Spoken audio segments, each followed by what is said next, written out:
United States, New York, Queens, November 12, 2001. 6:30 a.m. JFK Airport is on high alert. The atrocity of 9/11 is still fresh in the minds of Americans. And for everyone in the airline industry, security is a major concern. On the tarmac, the crew of American Airlines Flight 587 prepare for a 3.5-hour flight to the Dominican Republic. Captain Ed States, the senior pilot, and his first officer, Sten Molen, carefully check the exterior of their aircraft. The son of a pilot, Molen has 10 years' experience with the company, joining American Airlines at the age of just 24. Like his father before him, Sten sees it as much more than a job.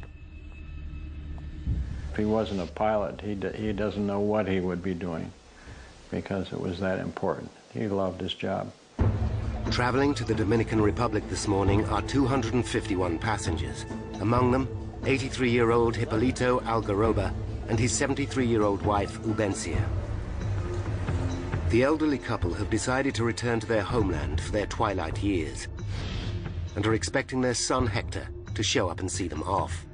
They're going home for good because they have raised 3 kids and their job is done. The couple have arrived well before their scheduled departure time. So early, the airline offers them seats on an earlier flight. By the time Hector gets to the airport, his parents have already checked in. But his mother comes back from departures to say goodbye to her son. How's that?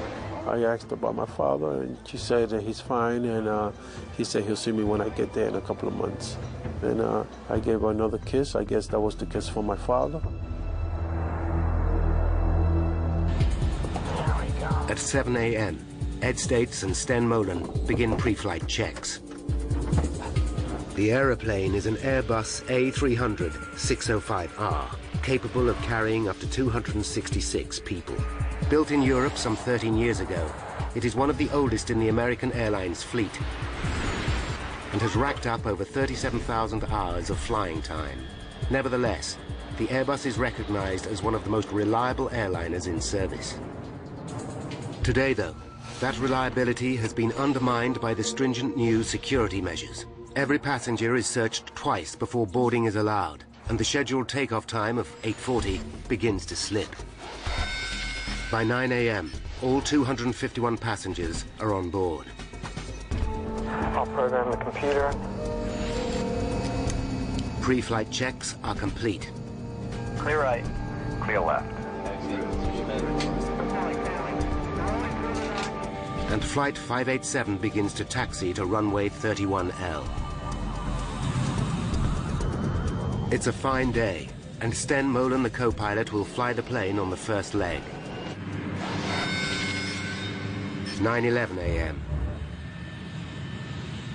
A Japanese Airlines 747 immediately in front of 587 is cleared for takeoff. The controller gives Molen and States a routine caution. He tells them there's a risk of air turbulence from the Japanese plane ahead. Clear for takeoff. American 587 Heavy. Captain States knows that he must keep a safe distance between himself and the Japanese airliner. Every plane creates a wake of turbulent air as it takes off, which can affect following flights. You happy with that distance? We'll be all right once we get rolling. So you're happy? Their flight path will take them across Jamaica Bay and over the Rockaway Peninsula in the borough of Queens. It's a popular residential area, especially with New York's fire and police departments. Today is Veterans Day, a public holiday, but not everyone is having the day off. Okay, I'm off. Police Chief Michael Morley and his wife will be working. His mother-in-law is looking after their 2-year-old baby, Michael Jr.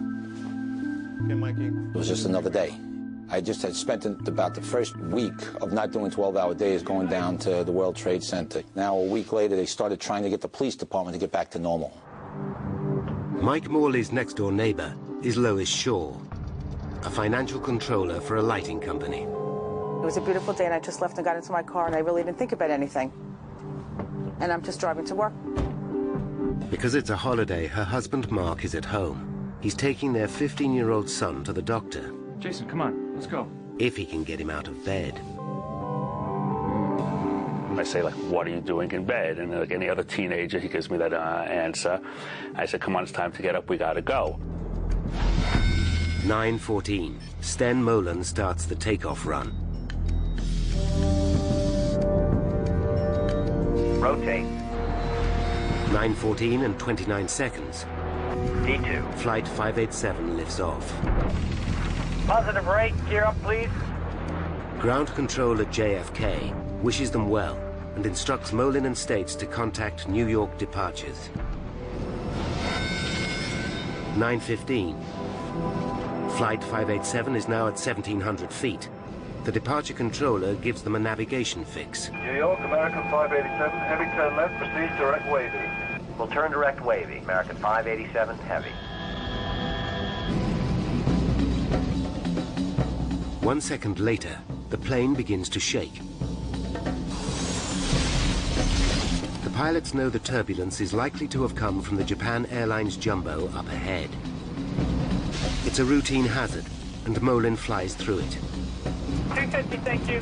The captain increases the speed of the plane to 250 knots, the maximum allowable at that height. But seconds later, the plane hits more turbulence. Sten Molen takes decisive action. Using his foot controls, he applies the rudder first to the right and then to the left to try and stabilize the plane. Back to power. Again, Molen asks for more power to keep the aircraft under control. You all right? Yeah, I'm fine. Hang on to it. Hang on to it. Full power, please.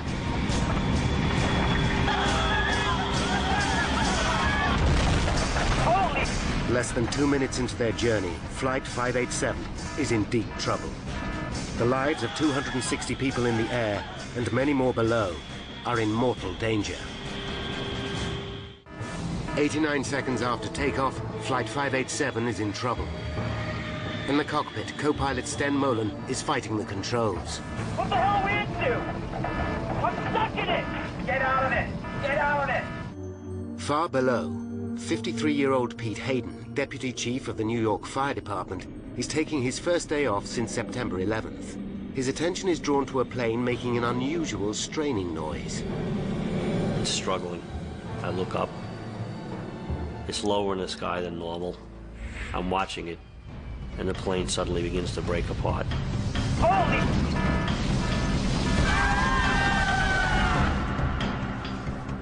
I see the back part of the plane behind the left wing break open.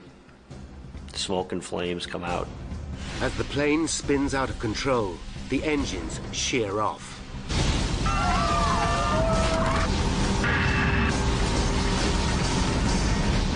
Mark Shaw, still trying to wake his son, also hears the plane. And I think that it sounds just like the Concorde. Come on, Jason. I know you have a doctor's appointment today. Come on, get up. The house starts to shake.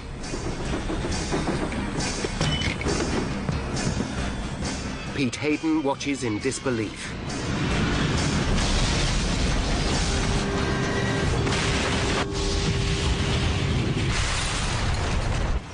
At 9:16 and 15 seconds, Flight 587 slams into the ground.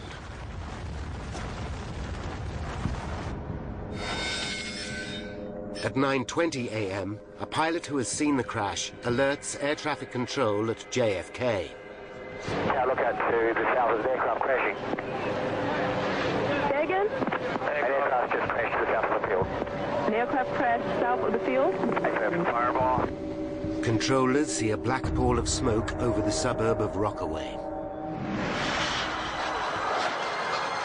On the ground, an amateur cameraman captures the horrifying scene. Plane crashed. Where? Into the houses. Houses are crushed and burning. Aircraft parts are everywhere. The whole neighborhood seems to be under attack.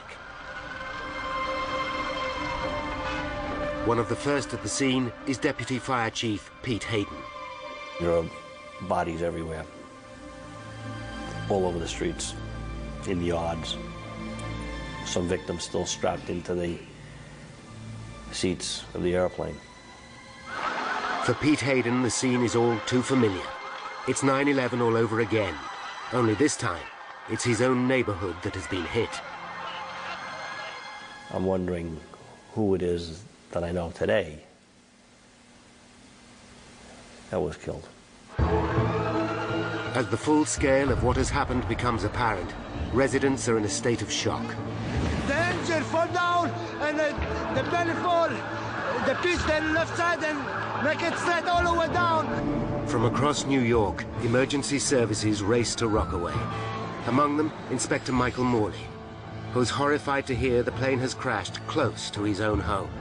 His first thought is for his son and his mother-in-law. I know my son is at home. I know my mother-in-law's in the house. So I'm panicking like every other father. You know, I'm thinking, oh my God, what if my kid's killed? What if, I don't know what's going on with my family. Michael Morley's next-door neighbor, Lois Shaw, is traveling to work when she gets a terrifying call from her husband, Mark. What's gone, the house? He's screaming hysterically, the house is burning down.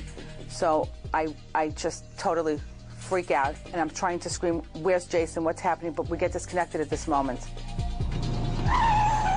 Horrified, Lois heads home. News of the disaster spreads across the city. Roger, I'll have to cut you off. We are just learning from Associated Press that there has been a plane crash in Queens. Hector Algaroba is having breakfast in a diner, having left his parents at the airport. The word that we have is that it is an American Airlines jet. He's not certain which flight his parents caught, but his blood runs cold. Hundreds of firefighters from across the city are now fighting the blaze. Mayor Giuliani arrives to see the damage for himself. We'll do everything we can to help these people, everything. And the president is on top of it. They're alert. They're watching everything else all over the country, so I think people should remain absolutely calm. But New Yorkers believe they are being attacked again. The city is in meltdown. The Empire State Building is evacuated. The United Nations is in partial lockdown. Airports are closed, and all civil aircraft are grounded. Armed F-15 Eagles scramble, and other jets are on strip alert around the country. Tunnels and bridges are closed. The city is gridlocked. Americans fear their worst nightmare is unfolding once more. The plane has crushed 4 houses on the intersection of Newport Avenue and Beach 131st Street. Across the road, 5 more houses are ablaze. One of these belongs to Police Inspector Michael Morley. When he arrives at the scene, he is horrified. There is no sign of either his baby son or his mother-in-law. On his doorstep, 2 of his own officers are waiting for him. Is anybody left inside? My mother-in-law was babysitting Mikey. Because I said, my son's in the house. And they said, we looked, there's nobody in there. They thought that maybe I was in there sleeping also. So I said, well, did you look good? And they said, yes. As rescue vehicles race to the scene, roads into Rockaway are gridlocked. Lois Shaw battles desperately to get back to her family and home. I had no idea what I was going to find or what had happened, but I was thinking that I just have to get to my house. I have to get to my house. Michael Morley is in a desperate situation. His own loved ones are lost in the heart of the raging inferno, yet he's also the officer in charge of the scene. I'm just a regular guy, and all of a sudden you're the highest-ranking police officer on the scene of a major catastrophe like this. I knew in a little while the whole police department's going to start responding and everybody's going to come and be helping out. But for right now, I'm in charge. What do you do?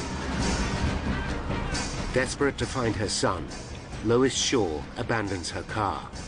She runs towards her burning house until she comes to a police cordon. That's my house. I've got to get in there. I've got to... 4 policemen, I remember, holding me back, and I was screaming, let me go. My son is in the house. Let me go. No, my son is in there. My son is in there, too. Please let me through. Michael Morley still has no idea what has happened to his own family. When senior police chiefs arrive, they hear his baby son and mother-in-law are missing. And one of the chiefs says, hey, Mike, what are you still doing here? I said, I'm just trying to help out, boss. And he says, get out of here, go find your family. I said, all right. More and more people, desperate for information, arrive at the scene of the tragedy. Among them, Hector Algaroba. He believes his parents were on the plane, but is praying for a miracle. The hope was somehow all the smoke and all the fire that I'm seeing is from some sort of impact of the plane trying to land. And there has been a lot of people that survive. I'm trying to cling to whatever hope, because the last thing a human being loses in life is hope. In the middle of the carnage, Lois Shaw is still looking for her family. I'm running to see if Jason is alive, and I feel unreal. All I see ahead of me is smoke. I can't see anything. Michael Morley races frantically from house to house, desperately hoping his loved ones will be sheltering with a neighbor. Eleanor! Anybody who's a parent, you lose your kid in a Kmart or a Walmart or something like that, and you just get that panic and your stomach goes into knots and you start sweating, you're getting nervous, and you don't want to think the worst, but you can't think of it, and then just magnify that by, 100 times because a plane crash just was right on your house. Jason, answer me, Mark! Then, Lois Shaw hears the shout she's longing for. And I looked, and that's when I saw Jason and Mark. Lois! Lois, we're over here! Once I saw him alive, at that moment, that was all that I really cared about. Nothing else really mattered. Oh my God, are you okay? Oh, Jason! Jason and his father are alive and well. They got out of the house with seconds to spare. Oh my God, thank God! Oh, thank God, you're okay. Give her a big hug. She was hysterical crying. That's when and then she was like, "What? Are you okay? Are you okay?" I was like, I didn't really have any emotions. It was just good to be together. A block away, Michael Morley is still frantically searching when a neighbor calls him over. Hey, Mike, get over here! They're right there! They're right there! I saw him. It was a fantastic feeling because 2 seconds earlier, I'm starting to panic, thinking maybe they really were dead, and you turn around and there they were. My son was crying when he saw me, and you get worked up when your son's crying, and my eyes started getting wet. So I just held him for about 5 minutes. But for each moment of joy, there are 100 of despair. Stan Molin, father of the co-pilot, gets a phone call with devastating news. Told him that call came in, you can sort of, hope that it was a different airplane. But that was the oh no, this can't be moment.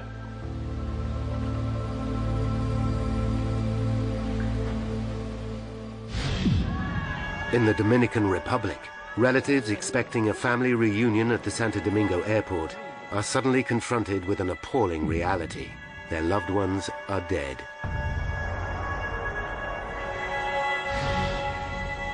Hector cannot leave until he knows what has happened to his parents.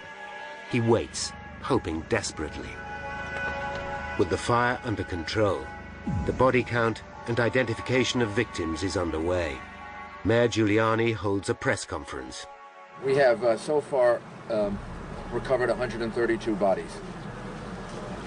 And as the governor said, there were 255 people and crew members that were listed on the manifest. And I want to again express my sympathy and condolences to everyone involved. After the announcement, Giuliani meets the bereaved families and personally gives Hector the news he is dreading. He hugged me and gave me his condolences by telling me that my parents were on that flight.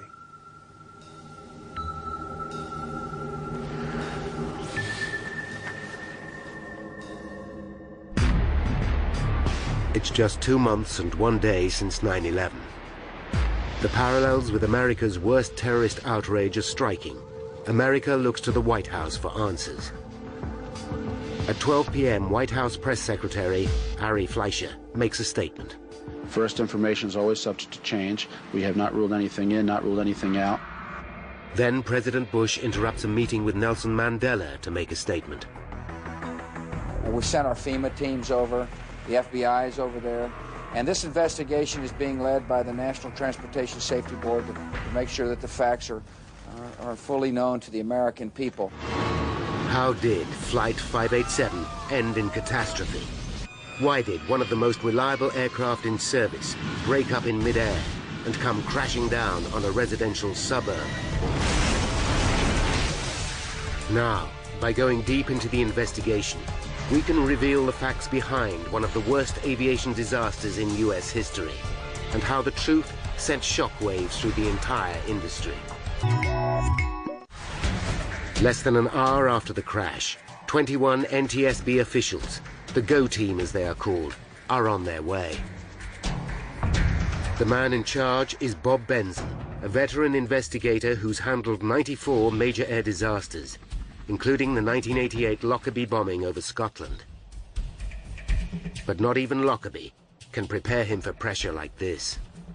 It was particularly important for us to get this one right the first time. There was no payback in changing our minds or anything like that. Benson knows that the early hours of an investigation are the most critical. His team start gathering evidence at the crash site, a dangerous, shocking, and distressing business. From a personal standpoint, I'll take deserts, I'll take cornfields, I'll take mountaintops, I'll take swamps before I'll ever investigate accidents in cities. Potentially crucial clues also come from the surrounding area and from eyewitnesses who saw the plane break up in flight. And then the whole plane shook and the tail came apart. That's all I saw, and then it, boom. Both engines landed 245 meters before the plane. One fell onto a house, the other on a service station. The location of the two engines relative to the main crash site could provide an important clue. By plotting exactly where debris has landed, investigators should be able to determine the breakup sequence. The debris is scattered everywhere. Police and army boats are called in to gather parts from Jamaica Bay. Then, Benson personally witnesses a major discovery as he drives along the coast road.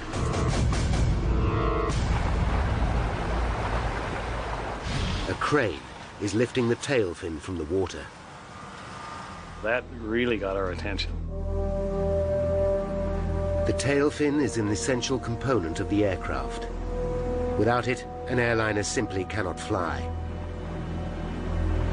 The fin was found floating in the water 1.2 kilometers behind the main crash site. For the investigators, this is clear evidence that it must have been one of the first parts to break away. It could be at the very heart of the accident. But what could have caused such a catastrophic failure? For a tail to simply fall off a plane is virtually unprecedented. Of the hundreds of eyewitnesses who saw the crash, there is no doubt. This was a bomb. And I saw an explosion in the sky, and I saw the plane. It looked like one of its wings fell off. Just aiming for the ground, and I felt an impact, and then I saw smoke. And my neighbor was yelling, "Take cover," and I really thought, this is it, they've started bombing now. Even for a trained investigator, it's difficult not to jump to conclusions. We're not supposed to speculate. At early stages of any investigation, it was very hard not to in this particular case. Hang on to it. Hang on to it. Hey, Mike, get over here. You got it. Right there. Right in there. After the crash of an airliner into the New York borough of Queens, FBI forensic experts are searching for evidence of a bomb. They are also hoping to find two other key pieces of evidence: the plane's black boxes. The cockpit voice recorder should have recorded everything that was said by the pilots. The flight data recorder could tell them exactly how the plane performed throughout the flight. Each of the black boxes might unlock the mystery of the crash, but lead investigator Bob Benson knows finding either of them is likely to take days. Even then, they could be badly damaged. But just hours into the search comes an amazing stroke of luck. Marion Blakey, spokeswoman for the NTSB, makes an announcement. We have recovered the cockpit voice recorder. By now, there is a frenzy of speculation over the incident. Terrorism, is foremost in people's minds. But for Benson and the NTSB, the lack of any corroborating evidence to support the theory is troubling. There is no sign of suspicious activity at the airport, and no group has stepped forward to claim responsibility for the crash. They take a calculated risk and announce that even at this early stage, they believe this was not a deliberate act. It is the case that the National Transportation Safety Board is the lead agency because all information we have currently is that this is an accident. The plan backfires. Suspicious New Yorkers start to wonder if this is a cover-up. The NTSB takes steps to reassure the public. Should there be any indications of criminal activity, we will certainly make certain that the public knows as soon as we are aware of that, and the investigation would change at that point appropriately. For Benson and his team, the pressure is mounting. Finding the cockpit voice recorder is a huge step forward. With one of the black boxes and the tail fin in his possession, hopes are high they will be able to piece together the reasons behind the crash. Although the recorder is damaged, the tape is still intact and is rushed to NTSB headquarters in Washington. Away from the glare of the media, investigators start to analyze the chilling final moments of the flight. Let's go for power, please. Every word, every sound is carefully analyzed. 89 seconds into the flight comes a chilling sound on the tape. There is a loud bang. Immediately afterwards, the crew can be heard struggling with the controls. You all right? Yeah, I'm fine. Hang on to it. Hang on to it. Could this bang be the sound of an explosion? Perhaps there was a bomb after all. With the second black box, the flight data recorder still missing in the smoking wreckage, Benson knows that the truth will be hard to find. Without that, it makes telling the story more speculative and more difficult. For 2 days, investigators hunt through mountains of debris for the vital recorder. But instead of where they are looking, the next lead comes from 3 kilometers away. A pair of security cameras on the Triborough Bridge have captured the last moments of the aircraft.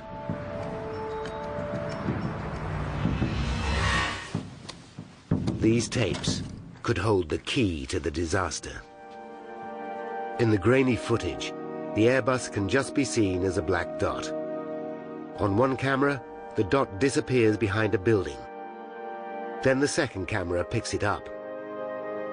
It shows what could be a crucial moment. A faint white streak just visible, trailing behind the aircraft. Is this the explosion seen by so many eyewitnesses? Is this the cause of the sound, after which the pilot lost control? This could be hard evidence to prove that there was a bomb, after all. The only way to find out is to compare the time. If the white streak happened at the same time as the bang captured by the voice recorder, the two are likely to be the same event. Investigators visit the site of the toll booth cameras. Using buildings as reference points, they work out exactly where and when the streak occurred. The results back up their theory that this was not a bomb. We can see that the streak began 8 seconds after the initiating accident sequence. The calculations show the streak occurred after the bang on the recorder. The flash is probably fuel escaping as the plane breaks up. This can't be the start of the accident, although it could be the reason so many people thought they saw an explosion.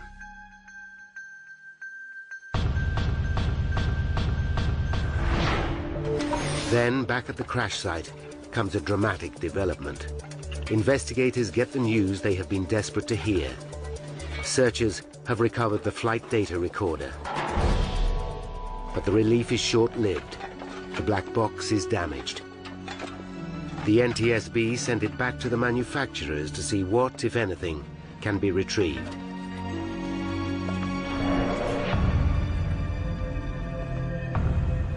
Now, the tail fin that was found floating in Jamaica Bay is starting to yield vital clues.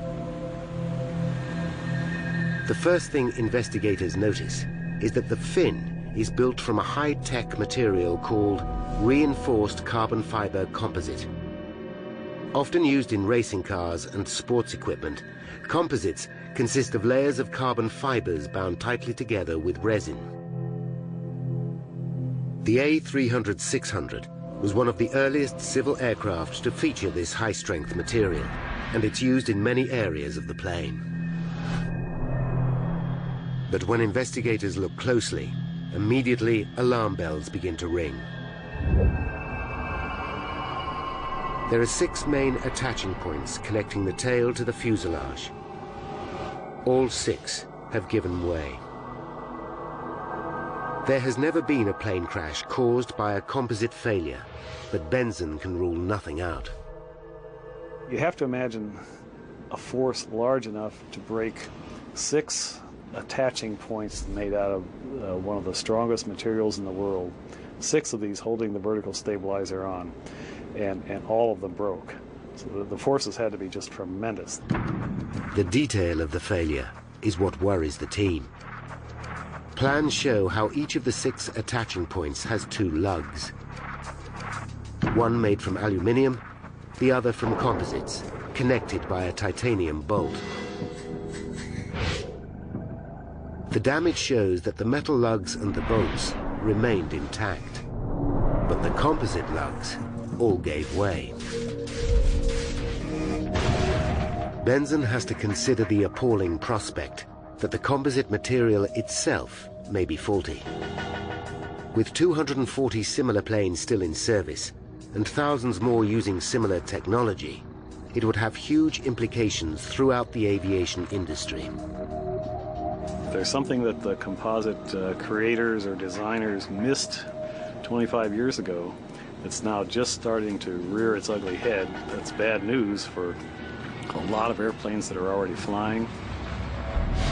Proving that the carbon fiber is to blame will need hard physical evidence. Benson urgently dispatches the stabilizer to specialist labs at NASA to see if they can detect any weakness. Using scanning electron microscopes, experts check over 3,000 square centimeters of surface, magnifying the material by up to 5,000 times as they search for any imperfection. It's a painstakingly slow process, and the pressure is building on Benson and his team all the time.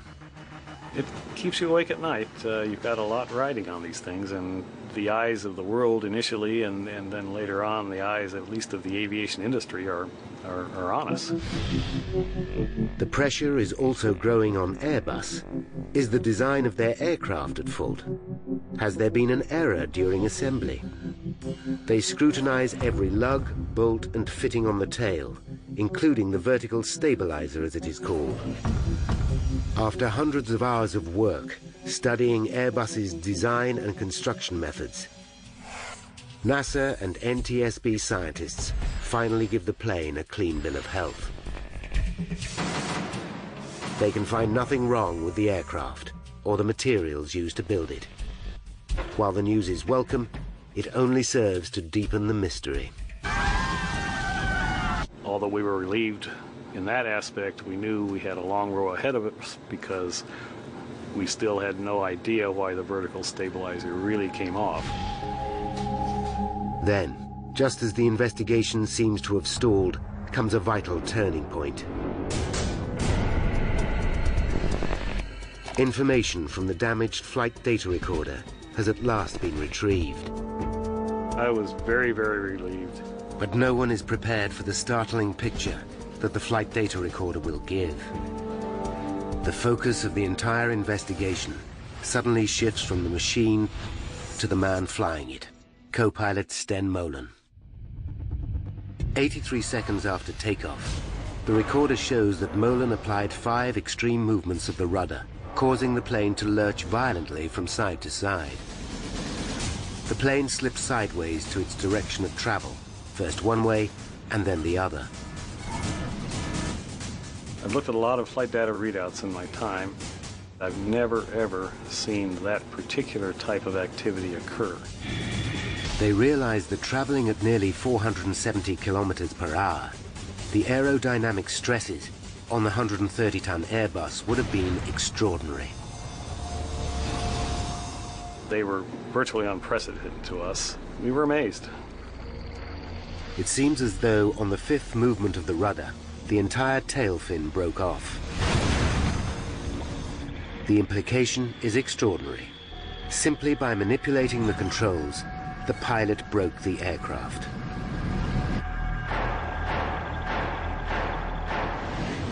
The NTSB is so concerned, they take immediate action. On February 8th, 2002, they issue a special warning to all pilots of this new danger. But the board have yet to prove that the tail came off simply due to aerodynamic forces. Many pilots doubt that such a thing is possible. The only way to be sure is to run detailed computer simulations, a process which could take months to perform. If the theory is right, then the idea that a terrorist plot must be behind the tragedy can finally be laid to rest. Benzon now faces a new and disturbing mystery. Why did the pilot act in this way? Investigators believe they are close to uncovering the cause of the tragic crash of Flight 587. The flight data recorder shows that the co-pilot, Sten Molen, applied 5 rapid inputs to the aircraft's rudder pedals, which could have overstressed the tail fin, causing it to break off completely. Now the question is, why would he do such a thing? They listen again to the cockpit voice recorder. We're supposed to be 5 miles by the time we're airborne. One possible theory is wake turbulence. Wake turbulence is all too familiar to accident investigators. It's a region of spinning air left behind as a plane passes. These vortices can sometimes turn a following plane upside down. But the team quickly realized that this cannot be the cause of the crash. The turbulence was not strong enough to seriously affect a plane the size of the Airbus. The bigger the airplane, the less effect wake turbulence has on it. The A300 is a pretty big airplane. Then comes evidence which changes everything.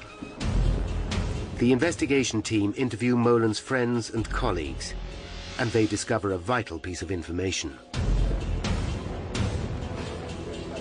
A pilot and former colleague recalls an earlier trip with Molen.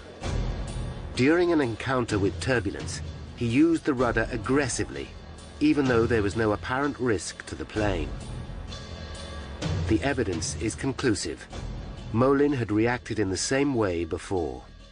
When those pilots came forward and told us about the first officer's propensity to overreact on the rudders, that was a eureka moment for us. But the revelations don't stop there.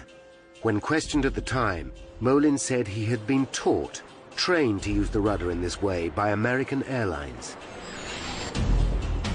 If this is true, it raises serious concerns for Benzon and the team. One would assume that if many pilots go through the same training program with some flaws in it, then a lot of pilots have wrong ideas about how to fly an airplane. With 712 planes in service with American Airlines, Benzon must quickly establish where the truth lies. The airline confirms one of their programs does indeed teach pilots to use the rudder to recover from unusual situations, as seen in this training video. And if you don't put that rudder in, what's going to happen? When you get to this portion of the roll, she's going to slice out just like that. Next, Benzon looks at the other tools used to train the pilots, particularly the high-tech flight simulators. Here, pilots are taught to react to a range of emergencies, including wake turbulence. In one of those scenarios, Benzon discovers that the pilots learned to use the rudder very aggressively. The flight simulator program had even been altered to encourage the use of the rudder, particularly when the plane was banking to the right or the left. Airbus themselves had already written to the airline saying this practice was a cause for concern. The classroom work told pilots that it was permissible to use the rudder to escape from unusual attitude situations, and perhaps more importantly in the simulator, they were taught to use the rudder very, very aggressively to recover from unusual attitudes. The finding causes controversy. At a public hearing, American Airlines claimed that Airbus had not explained there were limits to the use of the rudder. I didn't know you couldn't do that. You couldn't do what? Be aggressive with the controls. The airline also claims that the rudder system on the aircraft was very sensitive, and that pilots might not be aware how much rudder they were really applying. The NTSB investigate and discover the rudder control system is highly sensitive. What's more, the controls of the plane become more sensitive as the plane increases speed. On the ground, the rudder pedal has to be depressed by 10 centimeters to get maximum deflection. But when flying at high speed, that distance reduces to just 4 centimeters. NTSB officials are shocked to find that this system is not explained in training manuals. There was an apparent gap between what the manufacturers knew about the rudder sensitivity of the airplane and what was filtering down to the folks that actually flew them. Then finally come the results from the analysis of Molin's 5 rudder inputs. They confirm what nobody really wants to believe, that it's indeed possible to tear the tail fin from an aircraft in flight by stamping violently on the foot pedals. Now Benson and the team can see exactly what happened to Flight 587. Step by step, they have pieced together the key events that led to the tragedy. 5 minutes to disaster. Flight 587 awaits clearance for takeoff. Taxi in position and hold. As a Japanese 747 airliner takes off. 30 seconds later, Flight 587 is given a warning of wake turbulence. So the land wind 260 at 1/4 pushing the turbulence. 2 minutes to disaster, Flight 587 takes off. Positive right, gear up please.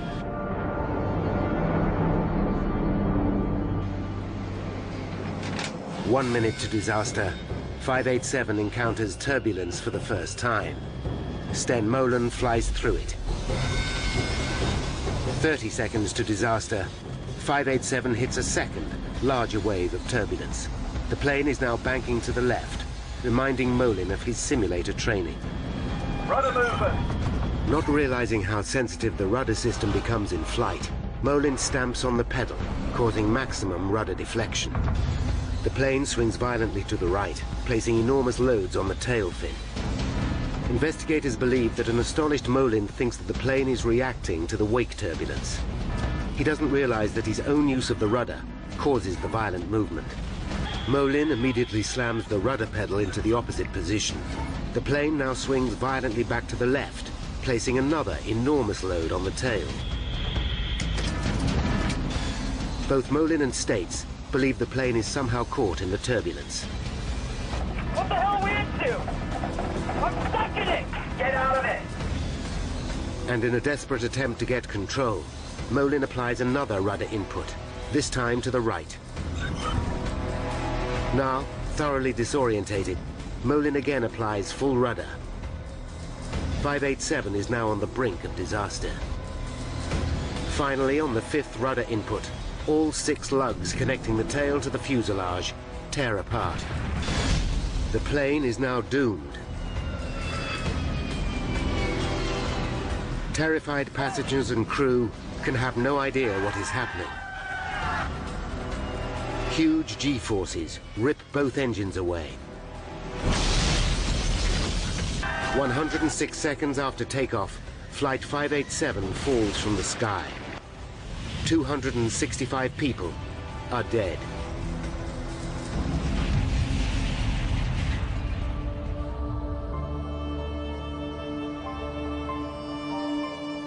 Important lessons have been learned from the tragedy.